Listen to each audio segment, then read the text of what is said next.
那今天呢，就是我们开始讲述经部中。那在讲述经部中之前呢，那同样我会先将就是下一堂课大概1页左右的内容呢，那会将里面主要会用到的这些名相呢，先做一个解释。那今天所要讲述的这个名相呢，就是讲到说，第一个呢就是性相，那第二个呢就讲到说是语词的解说，或者说字面的解说。那第三个呢，就是讲到静，第四个有静，然后呢，无我、自正、外静、小乘中义师、经部中、譬喻师、随经行、经部中、随理行、经部中、阿毗达摩俱舍论、七部量论、薄伽梵、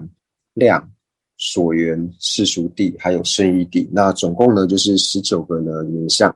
那解释完这19个名相之后呢，那下一堂课呢就是再来听说整个就是内文课文的内容的时候呢，那会就是更容易去了解。那就是第一个呢，先讲到性相。那如果说我们之前呢，就是已经有第一年的课程呢，社类学，那第2年的课程呢，就是心类学。那现在中义呢是第3年的课程，所以有学过前2年课程的同学呢，应该比较清楚呢什么是性相。我们这边用到的就是所谓的性相或者是名相呢，那在学习经论的时候呢，是最常用到的就是2个词汇。那它最主要的出处呢，是出自于就是印度的这些论点。那为什么印度的祖师呢，他们会用性相还有名相呢？因为最主要使用性相跟名相呢，就是要帮助我们呢能够了解就是整部论点它的意思，或者说这个经典呢它所讲述的内容，所以最主要是能够帮助我们理解的一个方便。那这边呢，我们就先举一个比较简单的例子来说，比如说呢，我们知道说呢，瓶子呢是名相，那瓶子呢有它的性相，那性相跟名相之间的差别在哪里呢？我们用比较简单的方式来做解释好了，就是性相跟瓶相呢，第一点呢，它们2个的意思呢是一模一样的。所谓的这个东西的性相跟这个东西的名相呢，这2点的意思呢是一样的，但是呢，相较起来呢，就是第2点来说，就是性相呢比较容易理解，那名相呢会比性相呢稍微难一点点。就是以瓶子跟瓶子的性相来说好了，就是瓶子跟瓶子的性相2者呢意思是一样的，但是我们在理解瓶子的性相呢会稍微比较容易一点，那在了解瓶子的名相的时候呢，会比性相呢来的难一点点，所以在理解之上呢，就是有难易的差别。所以呢，我们在讲述到瓶子和瓶子性相的时候呢，第一个呢，我们就说它所具备的条件，第一个呢，就是它的意思呢，2者的意思呢是要一样的。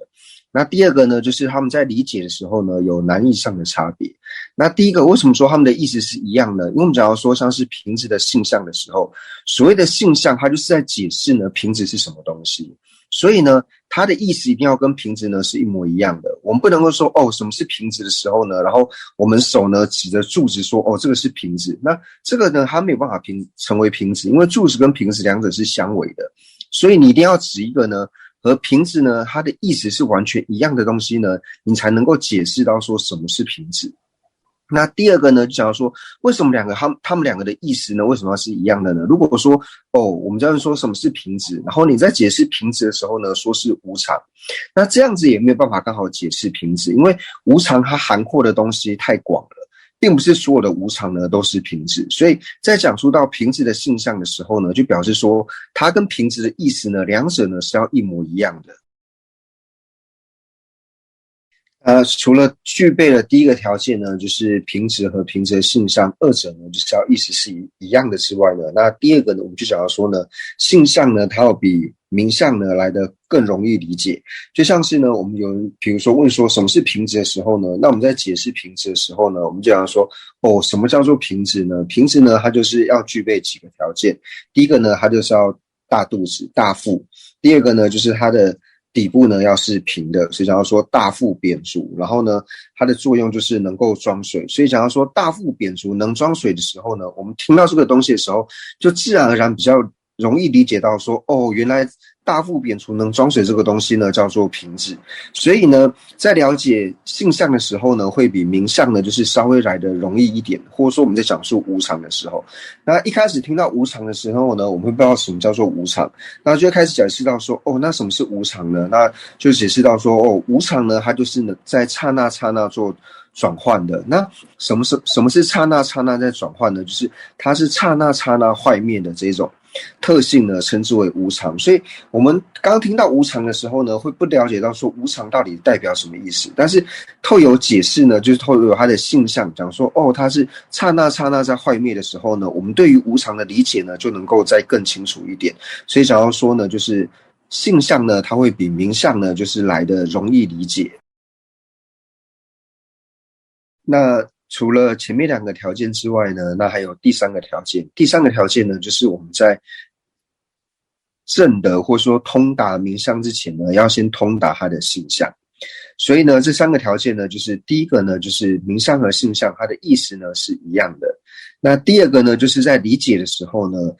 性相呢会比名相容易来的容易了解。那第3个呢，就是我们在证得或是在通达的时候呢，我们会先证得性相之后呢，才证得名相。所以当符合这3个条件的时候呢，我们就可以了解到说，这一法的性相呢，到底是什么东西。所以一般呢，我们在讲述名相跟性相关系的时候呢，会讲到说名相跟性相的就是周遍八门，以及呢量的通达次第。虽然说名相跟性相的就是周遍八门的时候呢，第一个呢就讲到说他们的关系。那讲到说具备周遍八门的时候呢，就是提到说这2者呢是同义的。那再讲到说量通达的次第的时候呢，就讲述到说就是要先通达性相之后呢，才通达名相。那这边呢，人气就举一个就是比较容易了解的呢，就是比如说小明呢是父亲，那小华呢是小明的儿子，就是假设呢小明就只有一个儿子小华，那这时候呢就会有人问你说，你今天有没有看过小华？那就会回答说小华是谁啊？那这个呢他就会解释到说，小华呢就是你昨天遇到的那个小明，那他就是小明的儿子。那这样一听的时候，你就了解到说，原来小华是小明的儿子，所以呢小明的儿子呢就如同是性相一样，那小华呢就如同是名相一样。所以我们在了解小华跟小明的儿子的时候呢，这样一解释的时候，一讲说小明的儿子是谁的时候，你就立刻知道说原来小明的这个儿子呢是小华，所以他们的关系呢就如同于此。那就再举一个例子来说，就是说大家可能不知道说丁中天是谁，那这时候大家就会说那丁中天到底是谁呢？那这时候就会有人出来解释说丁中天呢就是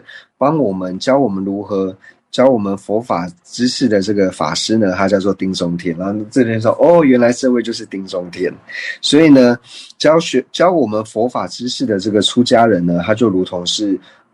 名相一样，那丁中天呢就如同是性相一样。丁中天是名相，丁中天是名相，丁中天是名相。对，那教我们佛法知识的这个是性相。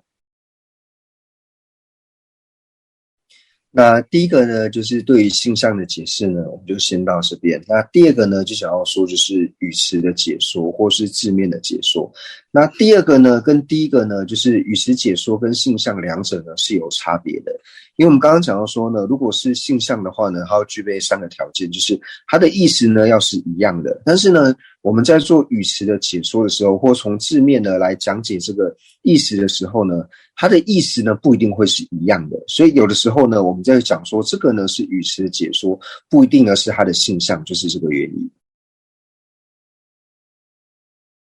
那我们举一个例子来说呢，就是我们会讲到说资粮道。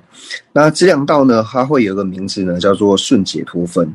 那我们会解释到什么叫顺解脱分的时候呢，称之为顺解脱分，就是因为它能够帮助我们获得解脱的一个方便的缘故呢，所以把资粮道呢称之为叫做顺解脱分。但是呢，我们把资粮道称为顺解脱分，这个就只是语词上面的解说。为什么？因为我们刚讲到说，它如果是它的性相的话，如果顺解脱分呢是资粮道性相的话呢，那顺解脱分跟资粮道两者的意思呢是要完全一样的。但是我们知道说呢，能够成为或解脱的方便道呢，并不是只有资粮道，因为像是加行道也好，见道也好，修道也好，他们全部呢都是顺解脱分。所以顺解脱分呢，它就只能够是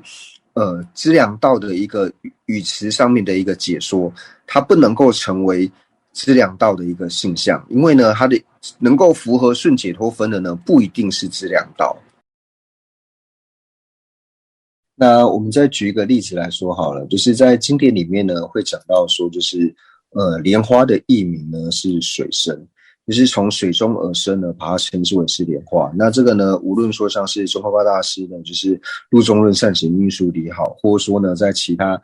印度祖师的这些论点里面呢，就是常呢都会就是直接呢就是把莲花呢称之为就是我们只要看到水生呢，就表示说这个呢是莲花的意思，就是说呢会用水生来称为莲花。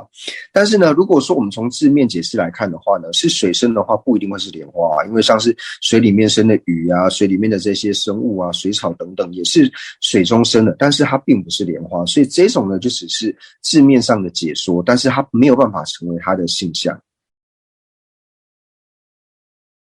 那为什么这边呢就是要特别讲述到说，就是第一个性相，也就是课本里面的定义，那以及还要再提到一个词语解说呢？因为我们在解释经部宗的时候呢，在做科判的时候，一开始呢会先讲到说，就是经部宗它的性相，它的定义呢是什么，然后呢后面又会讲到说，那经部宗呢，它从词语来做解说的话呢，该如何做解说，就是是有差别的，所以才特别把两个名词呢拿出来做解释。那这边呢，接下来我们就看到就是静和有静。那静和有静呢，就是我们可以一起来做解释。那第一个呢，就我们举一个例子来说呢，比如说我们的眼知呢看到瓶子的时候，那瓶子呢它就是静，那眼知呢就是有静。那最主要呢就是所看到的瓶子呢，就是所看到的呢称之为静，那能看到的呢称之为是有静。所以这个呢就是这两者的差别。就是那静和有静呢有什么关系？就像我们刚刚所讲到的呢，就是所看到的瓶子呢是静，那能看到的呢称之为是有静。不过呢，如果说我们再把有静呢来做区分的话呢，又可以分为就是身、还有心、还有普特伽罗。那以身来说的话呢，并不是所有的声音，那这三者呢又叫做趋入静者。就是能趋入静者。为什么叫做能趋入静者呢？那能趋入静者的这个声呢，它一定要是能全声，不是说只要是声音呢，它就是能够趋入于静者，并不是的，而是只有能全声呢，才能够当作能趋入静者。为什么呢？像我们讲到说，能全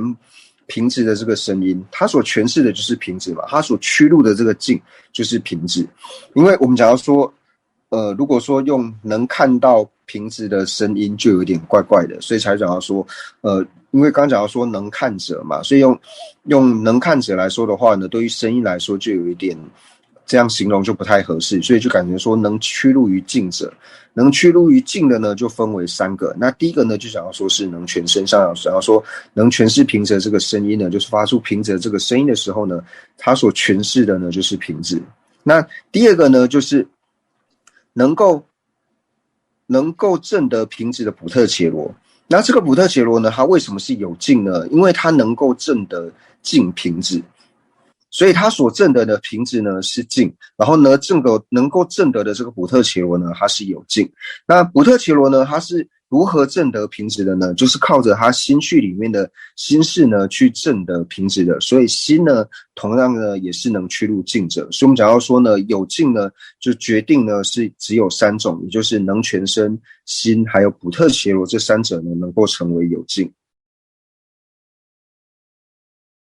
那接下来呢就讲述到无我。那一般呢，我们会讲到说，就是无我呢有分为就是人无我和法无我，那或者说普特伽罗无我。但是呢，一般我们在讲无我的时候呢，都是主要是指人无我。那所以呢，我们也可以知道说，人无我呢又分为两种，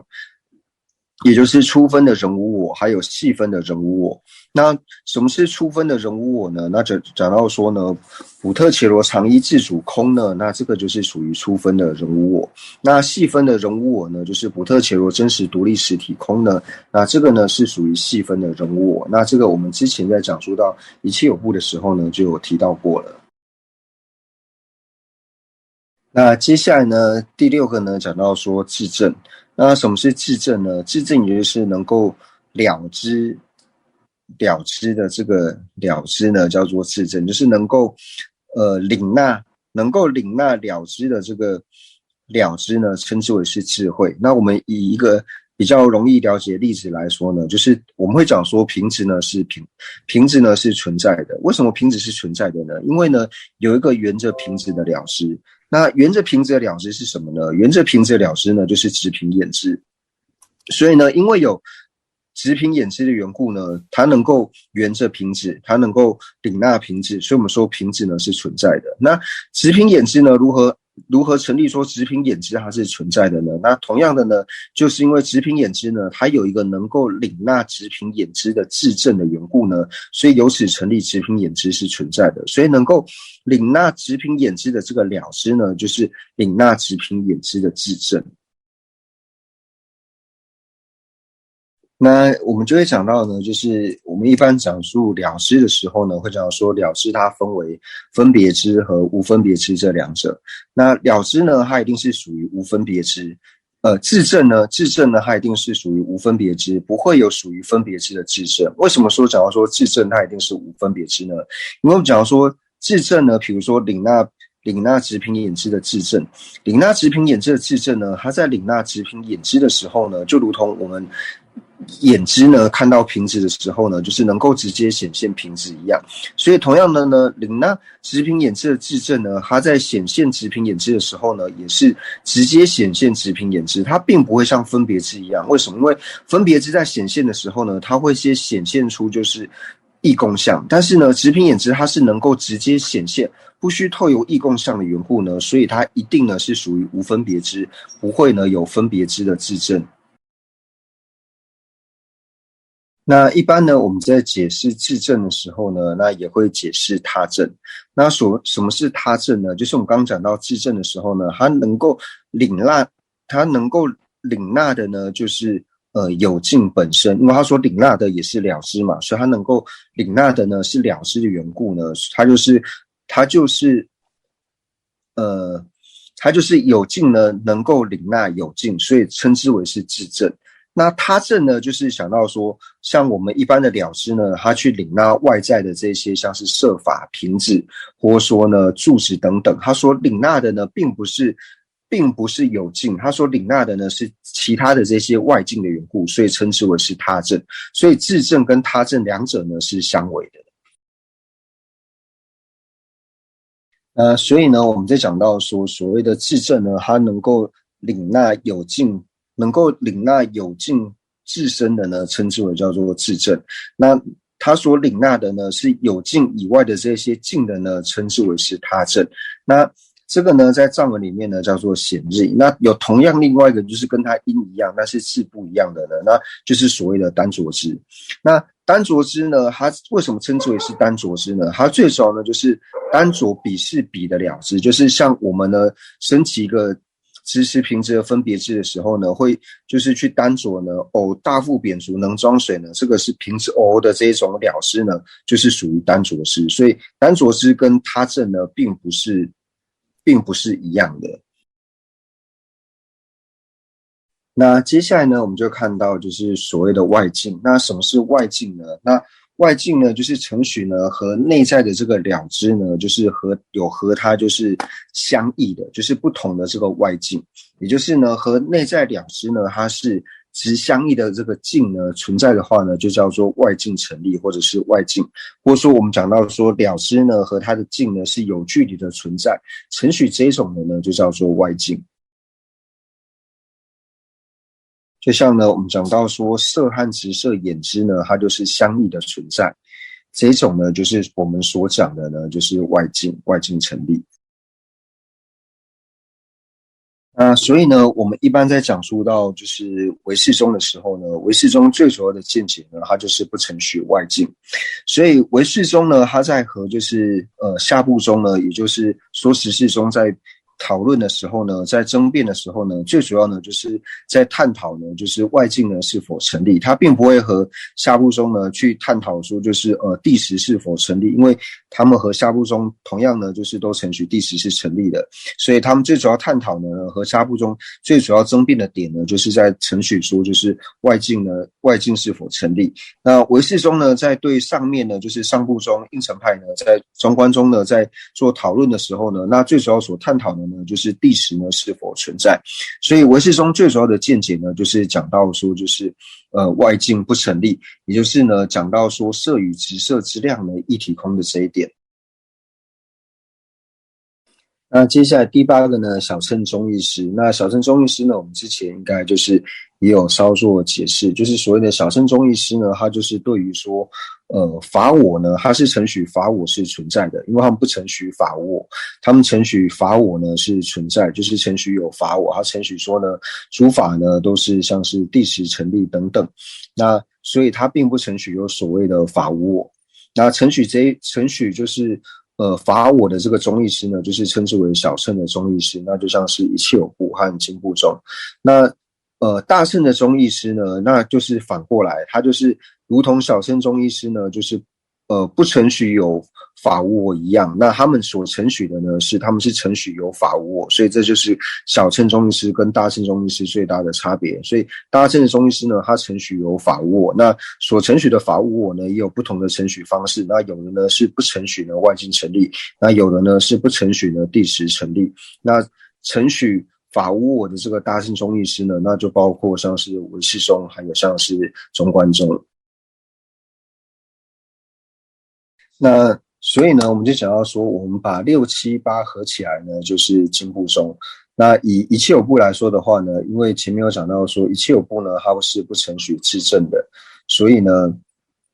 这是一切有部。那以唯识宗来说的话呢，那唯识宗呢，它是承许自证，不承许外境，那它也不是小乘的中义师。那以就是秩序派来说呢，秩序派又分为就是随瑜伽行的秩序派。那随瑜伽行的秩序派来说呢，就是他不承许外境，他也不是小乘的中义师，但是呢，他是承许自证的。那以随经部行的秩序派来说的话呢，他并不承许自证，但是呢，他承许外境，同样呢，他也不是小乘的中义师。那以应成派来说的话呢，应成派呢，他是承许外境，那他也不是小乘的中义师，所以这是一个四部宗义的一个主要的一个区别。那都承许的就是6、7、8都符合的呢，就是经部宗。那如果说呢，我们不加上就是第8个小乘中义师，那其实呢，应该也是可以的。就是承许自证还有外境的，就是佛教中义师的话呢，那他也是经部宗。因为呢，在佛教的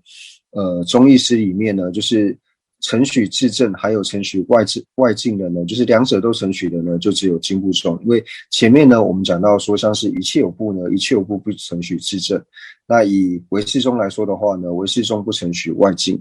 那随瑜伽行的秩序派呢，它是不承许外境。那随经部行的秩序派呢，它不承许自证。那同样的呢，应成派呢，它也是不承许自证。所以自证跟外境两者都承许的内道中义师呢，佛教中义师呢，也只有经部宗而已。那对于说经部宗呢，就是我们用语词或说字面来解释的话，为什么称之为经部宗呢？因为呢，它是遵循着世尊所讲的这一些经典呢而主张的宗义，所以把它称之为经部宗，就是从字面上来解释的话。那接下来第10个譬喻师，那譬喻师跟经部宗师呢是一样的意思，只要是经部宗师呢，就一定是譬喻师；譬喻师呢，它就一定是经部宗师。那为什么把它称之为叫做譬喻师呢？因为呢，他们是主张呢，就是一切法呢都可以透由譬喻呢来说明，所以称之为叫做譬喻师。那就如同说在俱舍论里面呢，常常都会讲到说就是譬喻施云。那讲到说譬喻施云的时候呢，那就表示说他现在所讲述的这个见解呢，是经部中的见解。那接下来第11个就是讲说随教型的经部中。那随教型的经部中呢，它最主要的依据呢，就是依据着俱舍论，就是随学于俱舍论的这个经部宗师呢，称之为叫做随教型的经部中。那么他们最主要呢，就是以经典的依据呢为主，所以讲到呢，就是随教型的经部中。那接下来第12个呢，就是随理型的经部中。那随理型的经部中呢，最主要呢就是依照着就是法身论师所造的七部量论，就是如同呢身体的三部量论，以及如同支分的四部量论呢，那主要是以七部量论呢，然后来做程序的。那因为他们最主要程序呢是以七部量论的理路呢为最主要的内容的缘故呢，所以称之为叫做随理型的经部中。那接下来就是我们讲到说就是俱舍论。那一般呢我们会讲到俱舍论的时候呢，会讲到说就是俱舍论它是由世亲菩萨所著作的。那世亲菩萨所造的俱舍论呢，那总共有8品。那这8品里面呢，它最主要所讲述的呢，就是提到了就是5种的所知。它主要讲到说五种所知呢的论点呢，就是俱舍论。那我们一般在讲述俱舍的时论呢，我们会有一个词呢叫做上下对法。那上下对法呢，所谓的上对法呢，指的呢就是指集论。那下对法呢，指的呢就是俱舍论。那集论呢是无着菩萨所著的，那俱舍论呢是世亲菩萨所做的。所以一般在讲述到对法的时候，会只要说就是上下对法。那上对法指的是就是阿弥陀佛集论，那下对法呢就会讲到说阿弥陀佛的俱舍论。那阿弥陀佛就是翻成意思，就是说对法的意思。那就讲到说呢，俱舍论呢，它最主要讲到说五种所知嘛。那是哪五种所知呢？它的最主要所权的内容是五种所知。那这5个所知呢，第一个呢就讲到说是色，那第二个呢就讲到说是心，第3个呢讲到心法，那第4个呢讲到心不相应行法，就是我们前面呢讲到的这个得或者是不得。那第5个呢就讲到说是无为法。那无为法呢最主要就讲到说像是觉舍灭和非觉舍灭。所以以俱舍论来说的话呢，它最主要的所化机呢就是一切有部和经部中的有情。那第14个呢就讲到说七部量论。那七部量论呢就讲到说最主要呢如同身体一般的呢，就是讲到说3个主要的量论。那就讲到说呢3个最广的呢就讲到说就是释量论。那释量论就是略收摄，就是内容呢就是属于中品的呢，那叫做就是定量论。那最略的呢就是讲到说像是理低论。所以呢如同身体的3部论点呢，就讲到说是释量论、定量论还有理低论。那透由这3部量学的论点呢，再引申出去的呢，那就像是因低论，就是因明的因果的因低论。然后呢关系论、物他论还有正理论。那像就是以这4部论来说呢，它是属于就是主要就是释量论的里面的内容呢去做衍生的。像是以因低论来说的话呢，它最主要的所权呢就是释量论第1品的内容。那像是物他论来说的话呢，它最主要的所权呢是释量论第4品的内容。所以就讲到说呢，主要呢就是主要如同身体的3部论呢，就是释量、定量还有理低论。那以及衍生出去的呢，就是因低论、关系论、物他论还有正理论。那合起来呢就叫做七部量论。那七部量论呢都是法称论师所著的。那在就是七部量论里面呢，它最主要呢就是它所诠释的内容呢，就是讲到说就是我们讲的就是推理8式，就是能够透由就是理路呢去成立的，或者说透由我们推理的。那这推理8式呢，那就讲到说呢就是正现量还有视现量，应该说现前啊，正现前还有视现前。那第2个呢就是正比度还有视比度。那第3个呢就讲到说就是就是它能权的这个声音呢，就是有讲到说就是能力的这个声，还有说都是正能力的声，还有势能力的声。那还有最后一个呢，就讲到说就是应成，就是应成论事。那应成论事呢，还要分成正应成，还有像是势应成，所以总共呢是8种。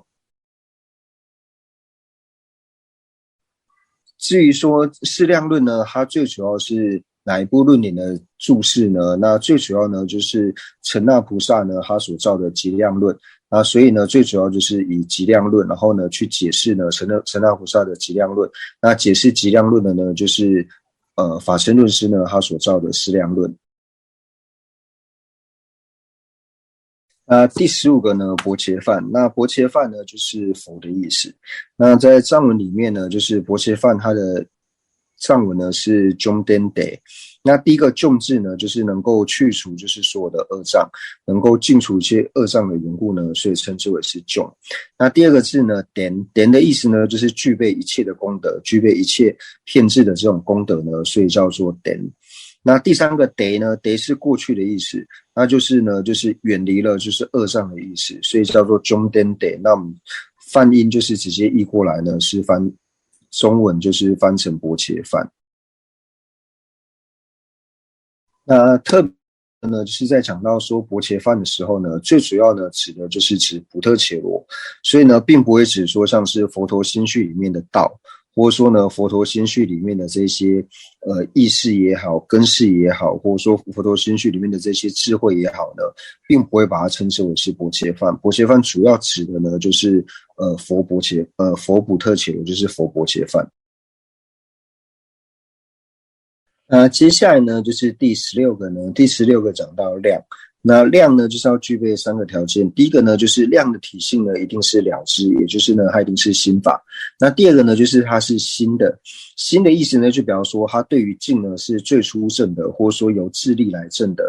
那第三个呢就讲到说是不欺狂。不欺狂的意思呢就是说他对他的境呢能够兼顾正德，或者说对他的境呢能够获得决定义。所以在讲到量的时候呢，他就是要符合心不欺狂的了知，就是具备了心还有不欺狂还有了知3个条件呢才能够称之为是量。那在讲量的时候呢，同样我们会讲到说在觉知。那在觉知呢，它除了第一个条件呢就是心呢就是不具备之外呢，那同样呢它也是不欺狂的了知。它在觉知能够称为不欺狂的原因呢，就是因为说它对于境呢它也是能够坚固的圣德，获得决定力。那同样呢它的体性呢也是了知，也就是心法的这个体性。那为什么不是心呢？因为在讲到心的时候呢，就讲到说心就讲的是最初证德，第一次证德，或者说呢它是由智力去证德。但是呢在觉知呢它就不是心的了知。为什么？比如说我们讲到说量的第2刹那的时候呢，它就变成了在觉知，这个时候它就不是最初去证德，因为它已经变成就是前面已经证德过之后它再次证德。那同样呢它也不是智力证德。为什么不是智力证德呢？在觉知不是智力证德的缘故呢，因为它是透由第1刹那量的力量证德的缘故，它再证德，所以它是由他力证德。所以在觉知呢就是不欺狂的了知是在觉知，那心不欺狂的了知呢就是属于就是量。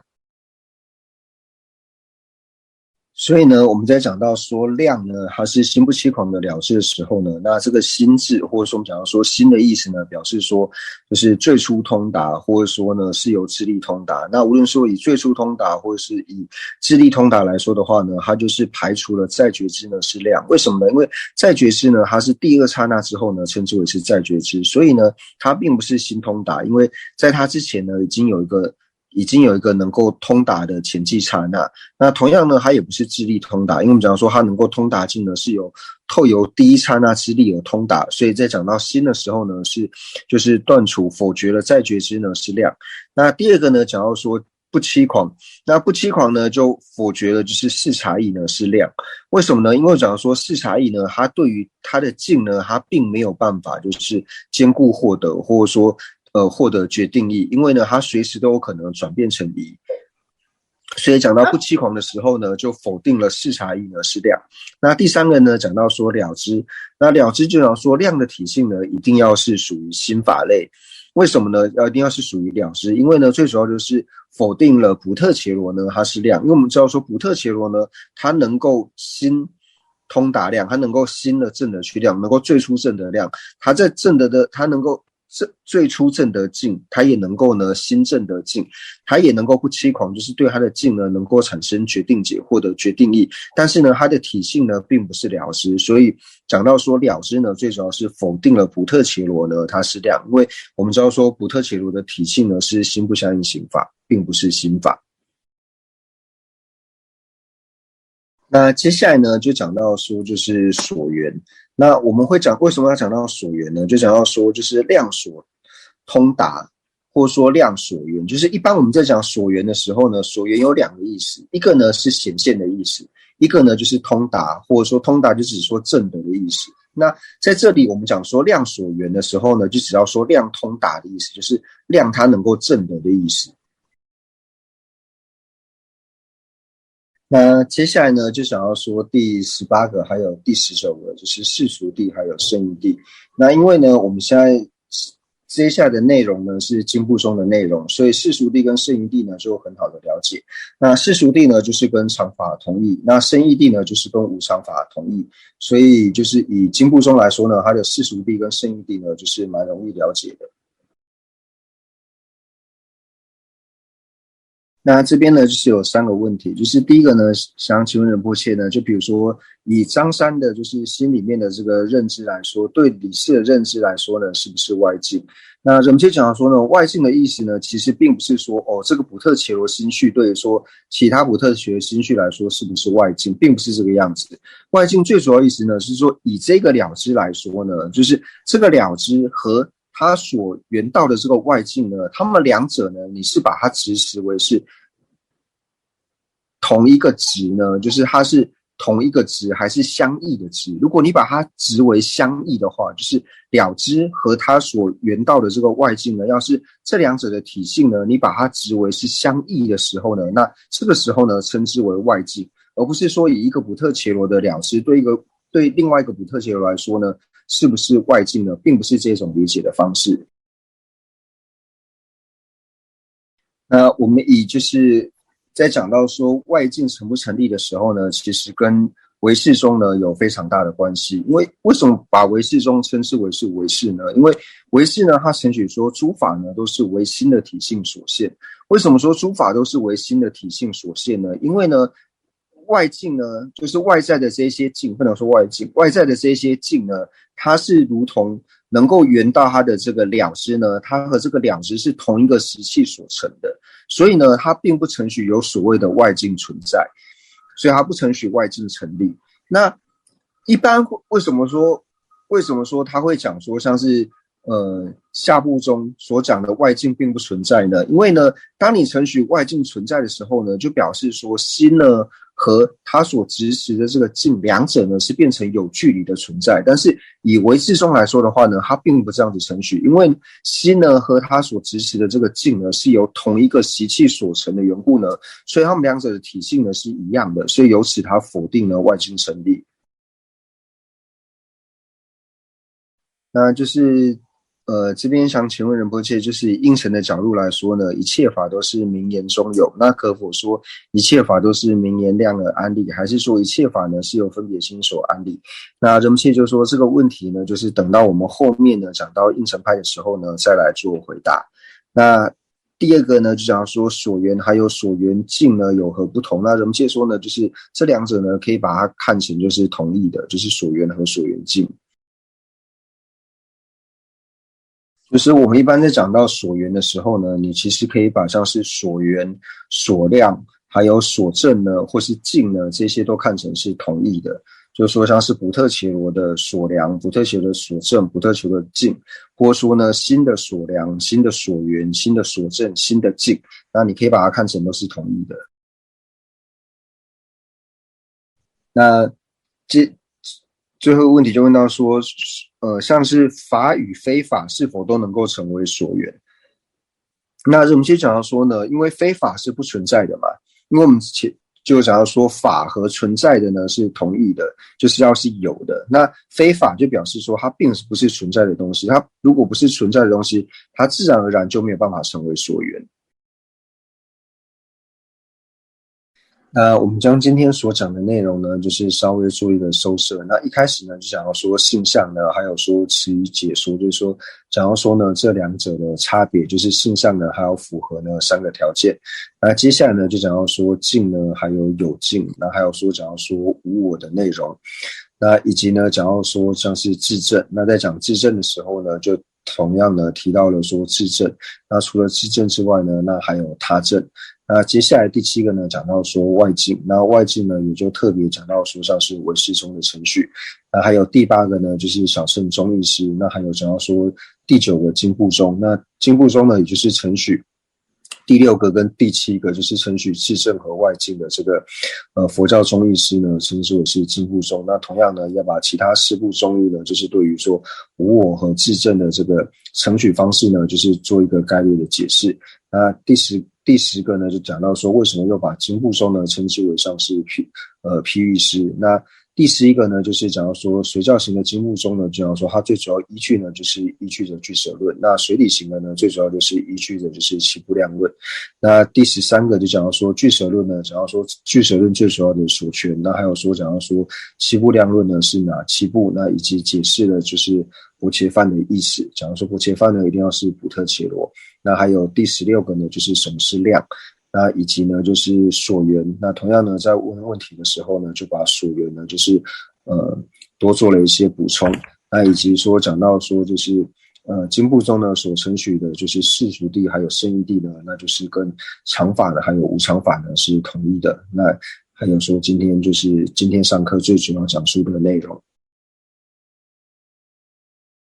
那就是今天解释完了这些名相的解释。那下一堂课上课的时候呢，我们就从第7页的下面，就是